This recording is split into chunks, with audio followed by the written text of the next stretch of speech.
And 2, let me go flight. I can't do a rejoin from here. I hate the comms menu. Okay, wingman. There we go. F9 straight into the rejoin. So let's hope we get a response. Okay, 130. That's fine. Okay, 2 might have actually.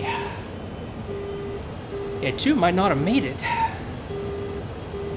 I know I had him right up until the time that I went in. I don't see any sign of him, but that doesn't mean he's not there, of course. And I don't know, maybe I'll get lucky. On the last couple of missions, I didn't have any response out of 2. But until he kind of tucked himself in on my right wing.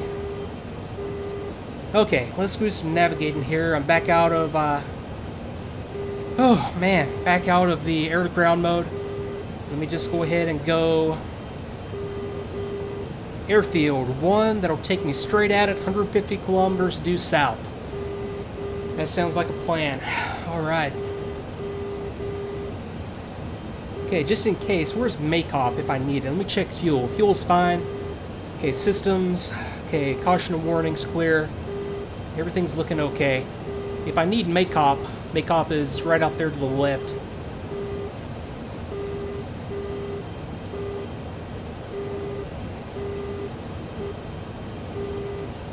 Right out there, maybe? Is that it?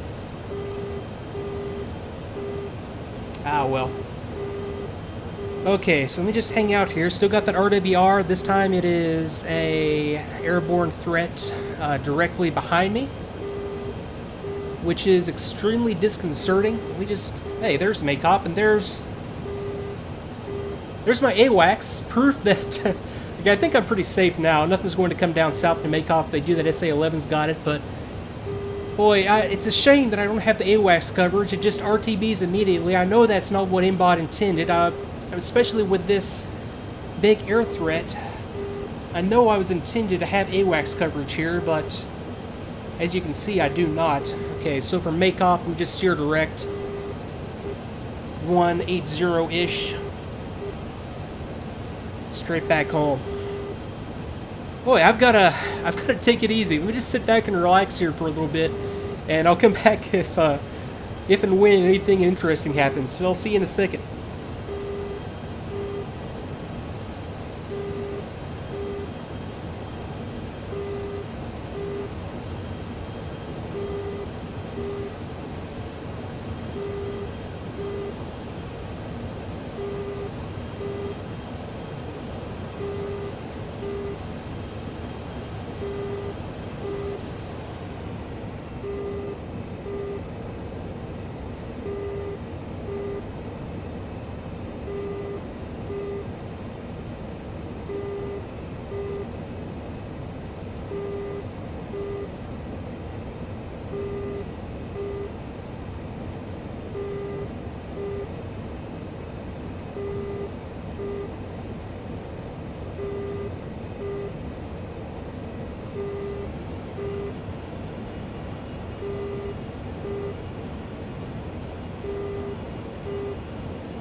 Okay, back at you at 0759. I've lost the air threat on the RWR. I'm just down to the ground-based or the M. I was thinking about that. I always associate M on any kind of like a display with medium, as in like medium range. That could be like a Russian translation into mud.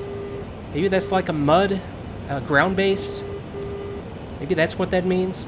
I know that it's always a ground-based radar whenever I see that come up, but that's One of those weird things that occurs to me as I'm flying back, looking around at the systems, and I don't know why it took me this long to figure out that even in a Flaming Cliffs 3 aircraft, I can do left alt C, and I can get my pointer back.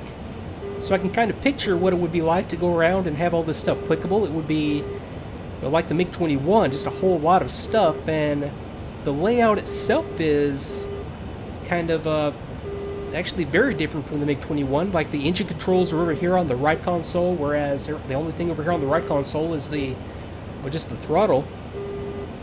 Or, I'm sorry, the left console, and the Sukhoi is a throttle. Got, let me see, is that some IFF stuff right there? I see some stuff for codes. I've got some gauges back there in the back for pressure of some kind, possibly hydraulics. Got station power for rockets. Let me see, navigation stuff right there, possibly some like ECS. No, that's all navigation, I think.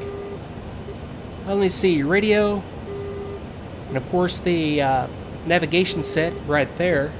But yeah, it would be nice to have this as a fully functional aircraft. There's a lot of stuff that as you look around that I could be playing with right now, but no big deal. 85 kilometers back to base, 600 kilometers per hour, flying 180. I'll come back once I clear some of the terrain.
Okay, back at you 3 minutes after the hour, 66 kilometers to go, and I'm just reviewing the approach and landing procedures, specifically jotting down some airspeeds. And what I do is I have it's a sticky pad. I just have it sitting here by the monitor, and right now I'm just noting down, okay, I'm going to reduce to 290 to 310 prior to configuring for takeoff and landing, getting the gears and flaps down.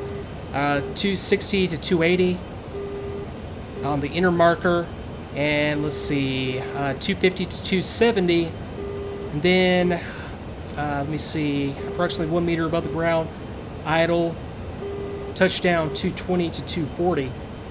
So I just wrote all that stuff down. Now I'm just going to attach the sticky to the side of the monitor. I've got like others for like weapon system controls, all the key commands.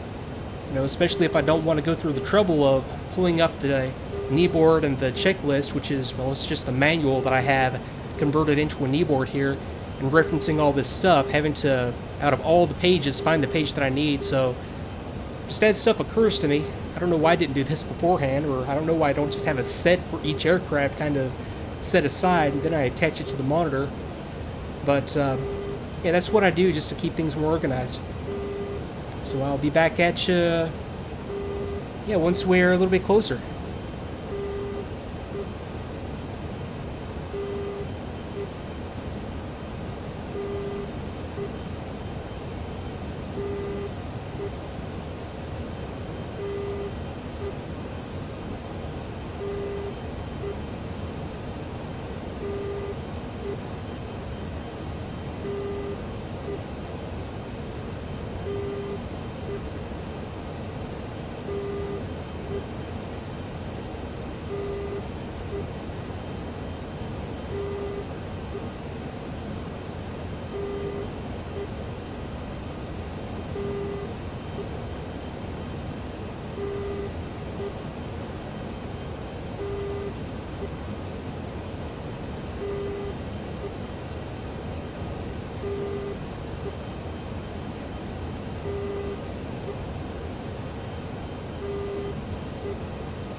Okay, back with you, Field and Sight, and I'm going to stand corrected on what I was talking about with the M on the RWR.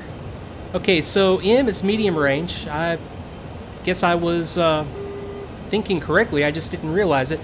Okay, there's one next to it. If this one goes off, that's long range. If this one goes off, it's short range. So in the English language cockpit mod that I have, it's just L, M, and S.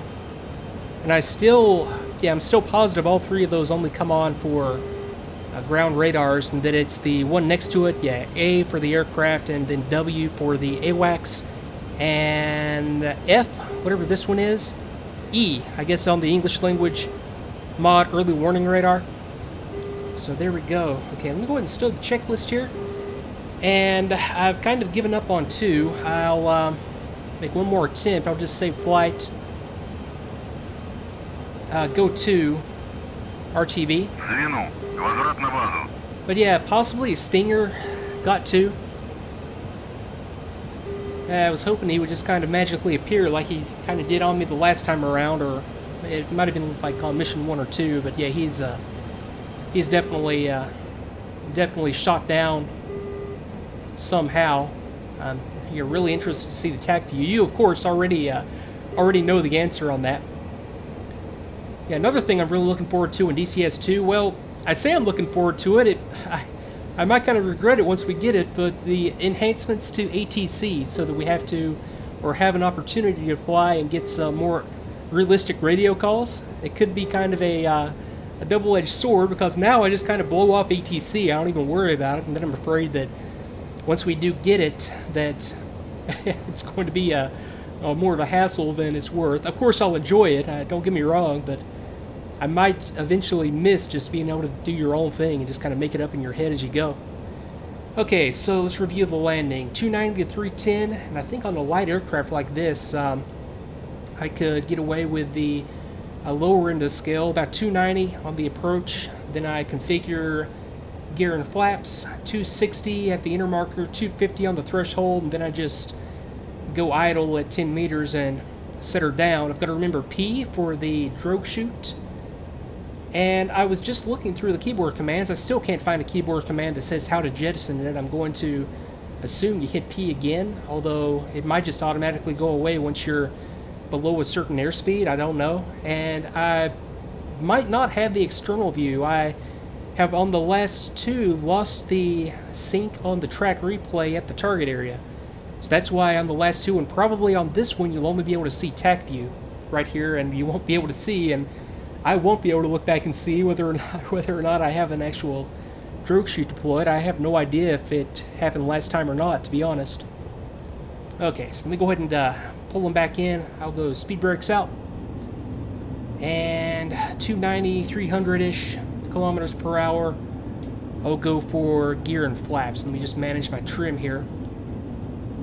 I was thinking back, and one thing that I kind of caught myself doing at one phase of the flight was using the wrong control on my joystick for trim. I was using, I guess, what on the Warthog HOTAS would be the TMS switch, because that's what I have it mapped to on the Just Fly Tornado that I've been flying around.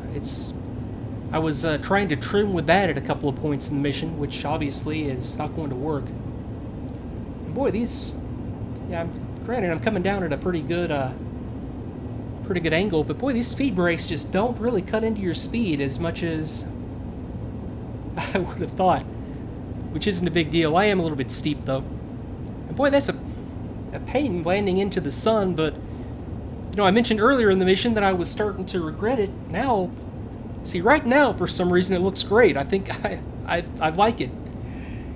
Okay, I might just have to do I'm just going to have to do a 360 right here, just to cut into some of this altitude.